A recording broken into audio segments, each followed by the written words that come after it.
Bismillahirrahmanirrahim. Assalamualaikum warahmatullahi ta'ala wabarakatuh. Alhamdulillah wassalatu wassalamu ala sayyidina Muhammad ibn Abdillah wa ala alihi wa sahbihi wa mawalah. Amma ba'd. Anak-anakku sekalian, alhamdulillah hari ini kita bisa melanjutkan ngaji kita Kitab Minahus Saniyah atau Kitab Wasiatul Mustafa, mohon maaf.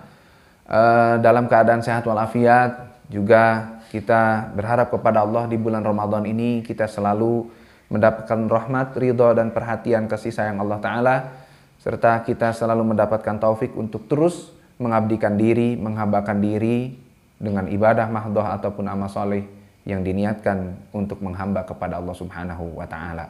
Salawat serta salam semoga selalu tercurah kepada baginda Nabi kita Muhammad SAW, seluruh keluarga, terutama para sahabat dan seluruh umatnya, yang mudah-mudahan kita semua termasuk umatnya yang mendapatkan ridho atau mendapatkan syafaat dari baginda Nabi Muhammad SAW.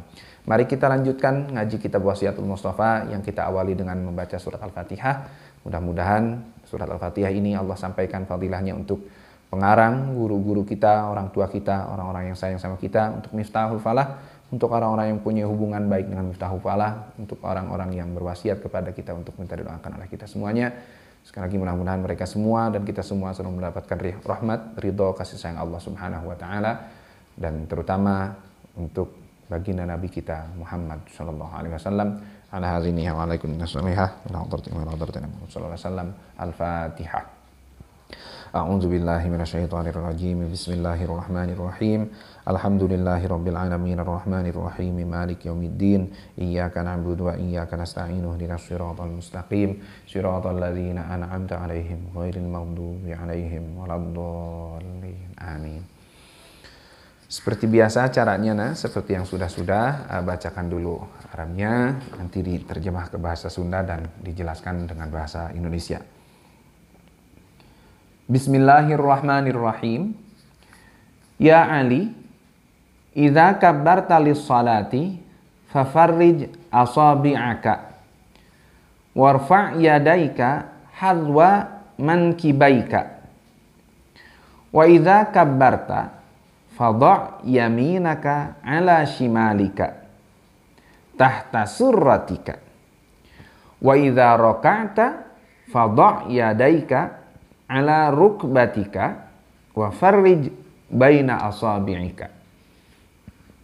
Ya Ali, ya Ali, idza kabbarta di mana-mana takbir anjeun lis salati kangge salat. Yang dimaksud takbir di sini takbir pertama atau yang kita sebut dengan takbiratul ihram. Fafarrij maka kudu ngarenggangkeun anjeun asabi'aka kana pirang-pirang jari anjeun. Jadi diginikan, enggak terlalu begini juga, tapi jangan dirapatkan seperti ini. Diginikan, dibuka. Fafarrij asabi'aka. Warfa sareng kudu ngangkat anjeun yadaika kana dua panangan anjeun hazwa mankibaika dina saukuran atau dina salempengan dua tak-tak anjeun. Tak-tak itu ini nih. Tak-tak. Kalau bahasa Sunda lemesnya itu taraju, tak-tak. Jadi segini.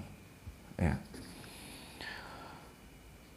Wa iza kabbarta sareng di mana-mana tos takbir anjeun, fadha maka kudu nyimpen anjeun yaminaka kana panangan katuhu anjeun ala shimalika dina saluhureun kana saluhureun panangan kenca anjeun. Di mana disimpenna tahta surratika dina handapeun bujal anjeun. Wa idza raka'ta sareng di mana-mana ruku anjeun fadha maka kudu nyimpen anjeun yadaika kana dua panangan anjeun ala rukbatika kana tuur anjeun. Wa farrij sareng kudu ngarenggangkeun anjeun asabi'aka kana pirang-pirang jari anjeun. Di sini Nabi Shallallahu Alaihi Wasallam menjelaskan tentang tata cara, sebagian daripada tata cara kita memposisikan tangan di saat sholat. Pertama, idza kabbarta lis-shalah fafarrij asabi'aka warfa' yadaika hadzwa mankibaika. Kalau kita takbiratul ihram, ini jari dibuka dan diposisikan lurus dengan mangkib itu apa? Ini pundak. Posisinya hadzwa mankibaika, lurus dengan pundak kita. Allahu Akbar. Nah, makanya ada orang, sebagian orang yang sholatnya itu ini tangannya di sini, diluruskan dengan hadzwa mankibai.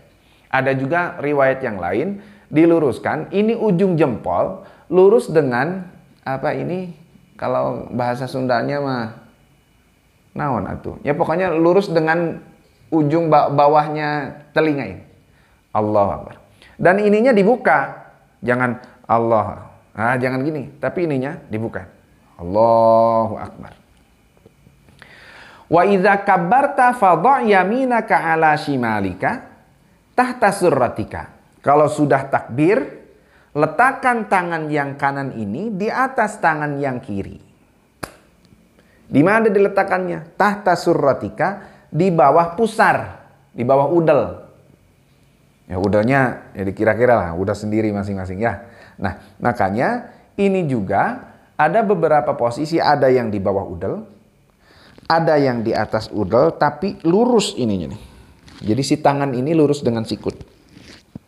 Ada yang di atas seperti ini, ya, dan ada yang disimpan di dada sebelah kiri, ditekan.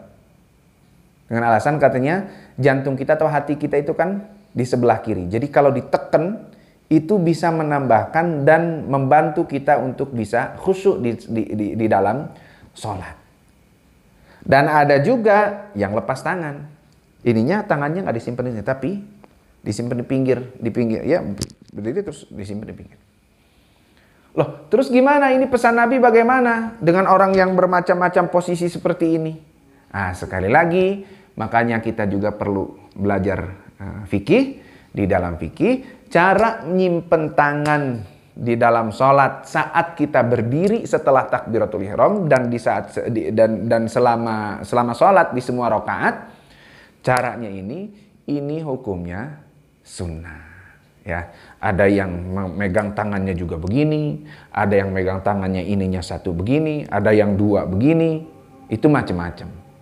Sekali lagi, ini sunnah kalau di dalam fikih. Dan sunnahnya juga hanya sebatas sunnah hayah sholat, bukan sunnah abad. Sunnah hayat yang kalau kita tertinggal dan kalau kita tidak salah juga itu tidak disunnahkan untuk sujud sahwi dan tidak mengakibatkan batalnya sholat. Banyak orang sholat Allahu Akbar lepas tangan, lepas tangan, nggak disimpan di sini. Itu banyak.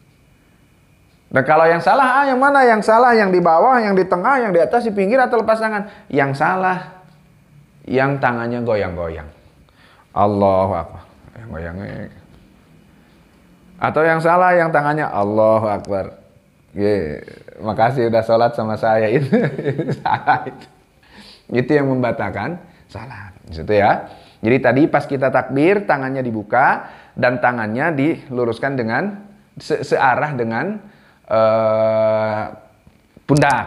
Tapi ada juga yang di sini yang searah sehingga ininya terbuka. Untuk laki-laki disunahkan terbuka, untuk perempuan ininya ditutup begini. Nah, terus setelah takbir tangannya disimpan di mana? Kalau pesan Nabi di sini kepada Sayyidina Ali, tangannya yang kanan di atas yang kiri, terus disimpan di bawah pusar. Itu mau di mana? Yang penting jangan sampai kekhusyuan kita terganggu oleh posisi tangan ini. Wa idza raka'ta fadha' yadaika 'ala rukbatika wa farrij baina asabi'ika. Wa idza rafa'ta, dan kalau kamu raka'ta, dan kalau kamu ruku, fadha' yadaika, maka simpanlah kedua tanganmu 'ala rukbatika, ke lutut, tuur, dengkul, ke lutut. Wa farrij baina asabi'ika, dan dibukalah antara jari-jari kamu. Kalau yang tadi di atas, fafarrij asabi'aka, maka dibukalah jari-jari kamu. Kalau yang di bawah ini, wafarrij baina asabi'ika, dan bukalah di antara jari-jari. Makanya di saat kita ruku, ini telapak tangan simpen di lutut. Mohon maaf, ya, nggak usah berdiri ya. Ini telapak tangan, ini lutut kita, misalnya. Maka disimpan di sini. Dan jarinya jangan diginikan, tapi jarinya farrij baina asabi', dibuka seperti ini. Sekali lagi, ini pun termasuk sunnah, bukan wajib, dan ini tidak membatalkan sholat kalau kita melakukannya tidak sesuai dengan ini. Dari mana bisa mengetahui sunnah? Ya, ini hasil daripada ijtihad dan penelitian para ulama zaman dulu yang disimpulkan dan dituangkan dalam ilmu fikih, yang sebetulnya kita tinggal enaknya tinggal mempelajari ilmu fikih, ya tinggal kita amalkan. Dilanjut ya. Bismillahirrahmanirrahim. Ya Ali, aspir bis subhi wa shallil maghriba ba'da ghiyabi syamsi biqadri halbi syatin fa inna dzalika min khisalil anbiya'i alaihimus salam.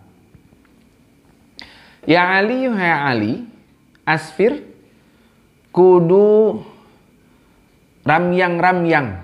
Nanyain ke Kang Siro itu, asfir bahasa Sundanya yang pas itu apa? Sor Kang Siro itu ramyang-ramyang. Sebelumnya taunya bray-brayan. Maksudnya bray-brayan itu kalau sholat subuh itu nggak azan subuh Allahu Akbar, terus la ilaha illallah langsung sholat subuh, tapi agak diakhirkan sedikit sampai hampir terang ininya apa, keadaan alam tuh hampir terang. Kita lanjutkan atau ulangi sedikit. Ya Ali, hai Ali, asfir kudu ramyang anjeun bisubhi kalawan salat subuh. Wasalli sareng kudu salat anjeun al maghriba kana salat maghrib ba'da ghiyabi syamsi saatos surupna panon poe biqadri halbi syatin kalawan saukuran meres susu domba. Sebentar berarti ya. Fa inna dzalika, maka sanyana itu kalakuan salat subuh agak diakhirkan, kalau salat maghrib disegerakan, min khisalil anbiya'i eta tina sapalihna pirang-pirang tingkah para nabi. Alaihim eta mugi tetap ka para nabi assalamu ari kasalamatan. Pesan Nabi SAW di sini, jadi kalau kita sholat subuh itu agak diakhirkan sedikit, bukan sengaja akhir kemudian sampai masuk waktu duha, itu bukan subuh, berarti itu mah subha atau subuh di waktu duha itu. Ini jadi kalau sholat subuh itu agak ditelatkan. Tapi kalau sholat maghrib, begitu azan maghrib, maka sebisanya secepatnya.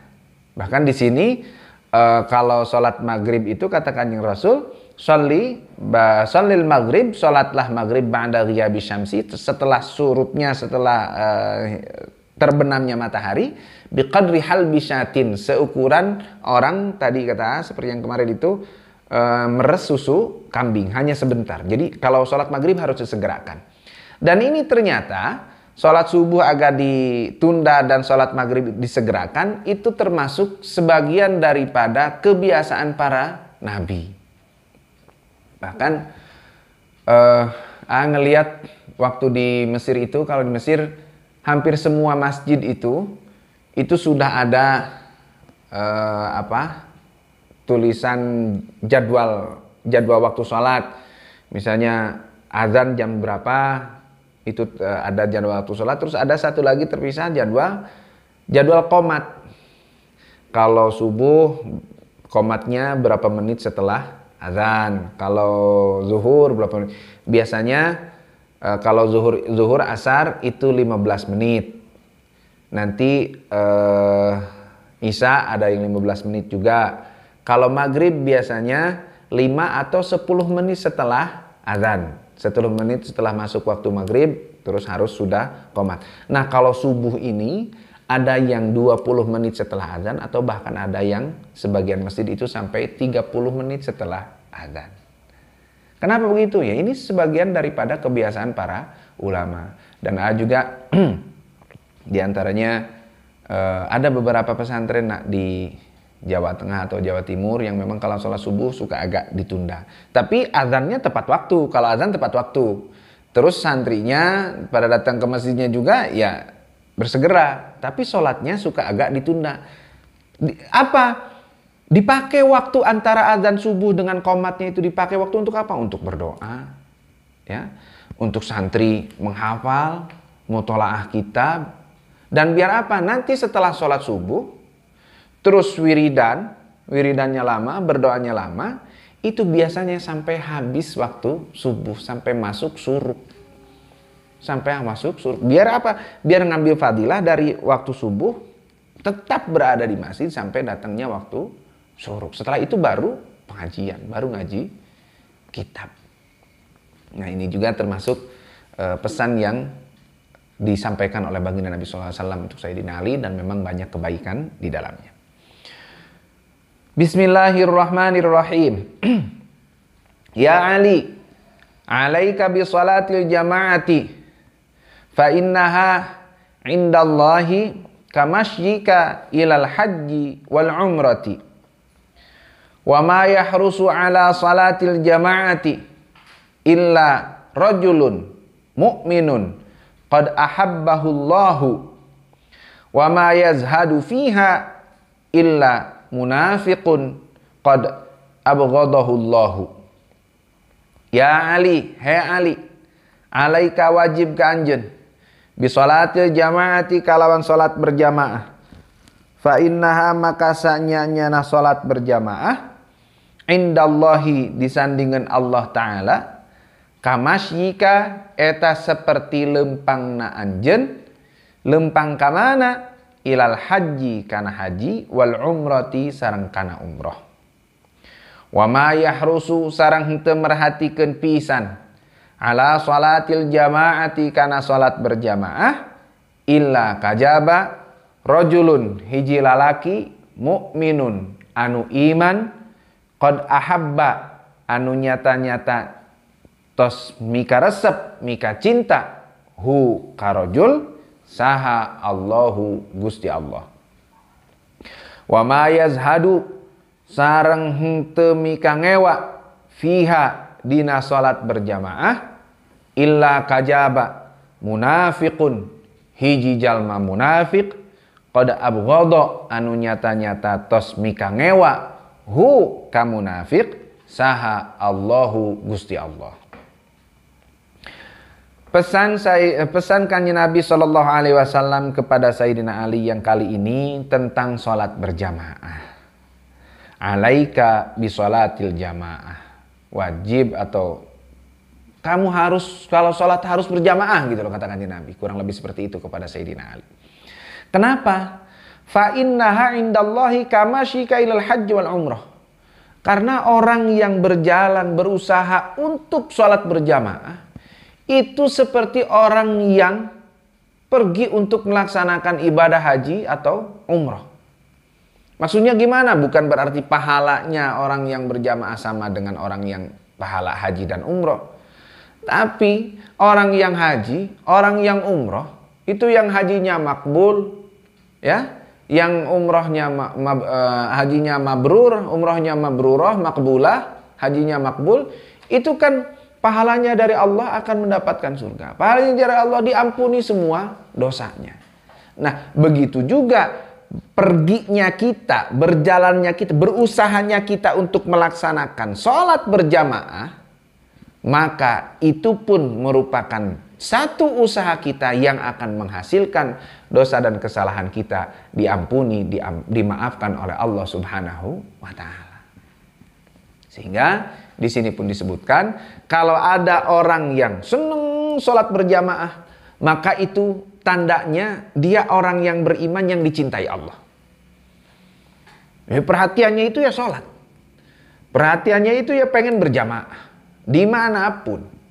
Dengar azan cepet, ayo sholat. Dengar udah tahu ini sudah dekat waktunya sholat, sudah ada tanda-tanda mau persiapan untuk melaksanakan sholat sambil berjamaah. Nah, itu adalah tanda bahwa orang itu orang yang beriman yang dicintai Allah Subhanahu wa taala. Wala yazhadu fiha, atau bahasanya gimana? Wa ma yazhadu fiha illa munafiqun qad abghadahullah. Dan orang yang gak suka, orang yang benci untuk sholat berjamaah, wah enggak, saya nggak mau berjamaah, pokoknya pengen sendirian. Nah, itu sesungguhnya tanda orang munafik yang dibenci dan tidak disuka oleh Allah Subhanahu wa taala. Gitu ya. Mudah-mudahan kita semua, kalian apalagi sekarang, sebetulnya di saat sekarang kita dalam kondisi masjid pada ditutup ya dengan adanya wabah corona ini, sebetulnya untuk orang yang pengen berjamaah di rumah dengan keluarganya, ini merupakan hal yang sangat mudah sekali. Nah terus gimana kita nggak berjamaah di masjid? Insya Allah karena keadaannya dengan dalam keadaan seperti ini, ya sudah, kita di rumah saja berjamaah dengan keluarga kita. Sekarang alhamdulillah, geningan marwah tuh kalau sholat begini, teteh juga kalau sholat begini.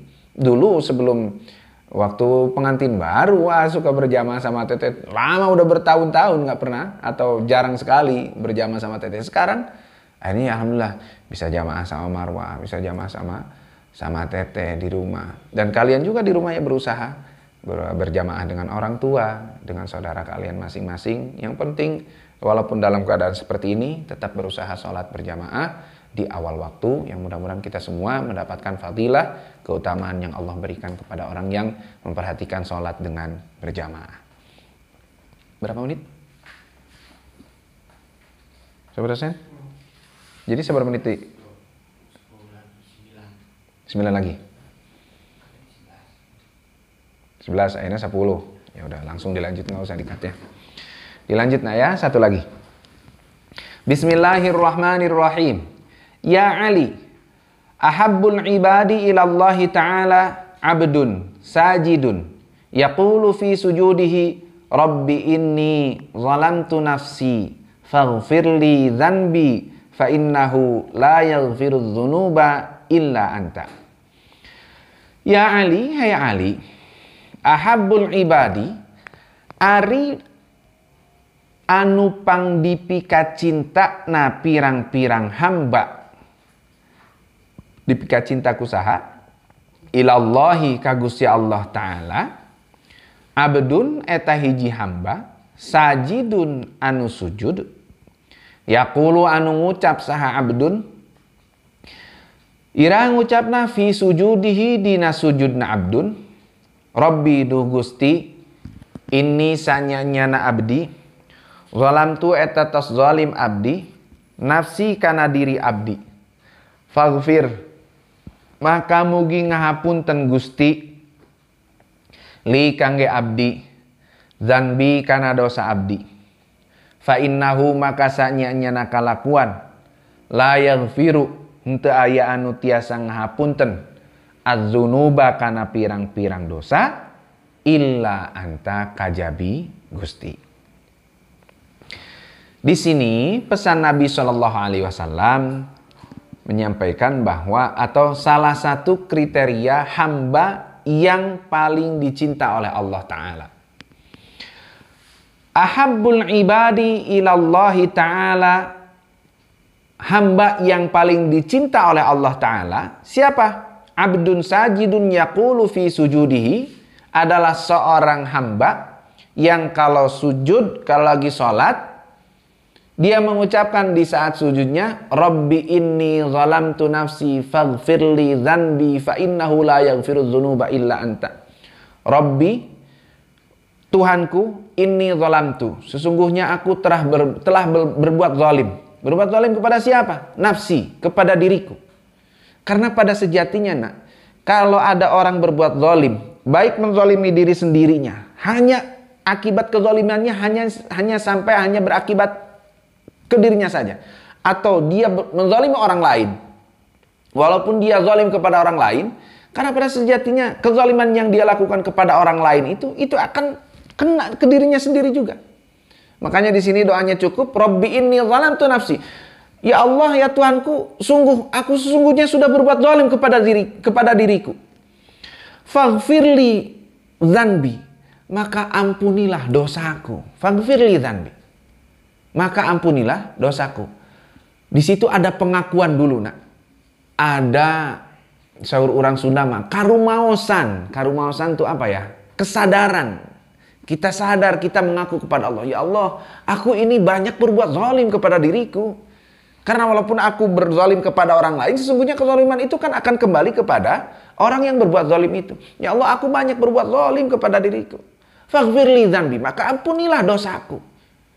Kenapa kau mintanya ke Allah? Ya, fa innahu la yaghfiru dzunuba illa anta. Ya Allah, karena sesungguhnya tidak ada yang mampu, tidak ada yang bisa menghapus dan mengampuni dosa-dosaku kecuali Engkau, kecuali Allah. Dan ini kalau ada hamba kita sholat di saat sujud kita setelah subhana rabbiyal a'la wa bihamdihi subhana rabbiyal a'la wa bihamdihi subhana rabbiyal rabbi inni zalamtu nafsi faghfirli fa innahu la yaghfirudz dzunuba faghfirli dzanbi fa innahu la yaghfirudz dzunuba illa anta. Itu ternyata orang yang mau berdoa di sujudnya seperti itu menjadi salah satu hamba yang dicinta oleh Allah Subhanahu wa taala. Kalau menemukan di kitab fikih, kitab yang lain, salah satunya di kitab Fathul Mu'in. Di Fathul Mu'in itu doa ini biasanya disunnahkan, doa yang diletakkan atau dibaca oleh Nabi SAW itu setelah bacaan tasyahud sebelum salam. Setelah bacaan tasyahud, syahadat, terus sholawat kepada baginda Nabi, kepada keluarganya Nabi. Terus salah satu doanya selain doa setelah tahiyat itu, Allahumma inni a'udzubika min azabil qabri wa min azabin nari wa min fitnatil mahya wal mamati wa min syarri fitnatil masihid dajjal. Selain itu ada doa yang hampir mirip dengan ini. Rabbi inni zalamtu nafsi zulman kabiran katsiran faghfirli fa innahu la yaghfirudz dzunuba illa anta. Ada sedikit tambahan, zulman katsiran kabiran. Ya Allah, aku sungguh telah menzalimi diriku zulman kabiran katsiran, dengan kezaliman yang besar dan banyak. Tapi sesungguhnya tidak ada yang bisa mengampuni dosa kecuali Engkau. Oleh karenanya, faghfirli dzanbi, ampunilah dosaku. Dan orang yang mau mengamalkan ini ternyata, katakannya Nabi SAW dalam pesannya kepada Sayyidina Ali, ini menjadi salah satu kriteria hamba yang sangat dicinta oleh Allah Subhanahu wa ta'ala. Mudah-mudahan kita semua mendapatkan taufik bisa mengamalkan semua kebaikan yang tersampaikan di dalam kitab ini. Kita juga selalu berdoa kepada Allah di saat ngaji ini, selalu dibukakan pikiran dan hati kita untuk menerima ilmu yang bermanfaat serta hidayah dari Allah Ta'ala, serta kita diberi kesempatan, kekuatan dan taufik untuk mengamalkan dan mengamalkan semua kebaikan yang ada di dalam kitab-kitab yang kita pelajari, sehingga menjadi bentuk pengabdian kita, penghambaan kita kepada Allah, dan menjadi amal soleh yang bisa kita lakukan. Untuk hari ini cukup sekian. Mudah-mudahan bermanfaat dan mohon maaf atas segala kekurangan dan kesalahan. Allahumma anfa'na bima 'allamtana wa 'allimna ma yanfa'una wa zidna ilman nafi'an wahdina wahdi bina waj'alna sababan liman ihtada bi rahmatika ya arhamar rahimin. Al-Fatihah. A'udzubillahi minasyaitonir rajim. Bismillahirrahmanirrahim. Shiratal ladzina an'amta 'alaihim ghairil maghdubi 'alaihim waladdallin. Wallahul muwaffiq ila aqwamit thoriq. Wassalamualaikum warahmatullahi wabarakatuh.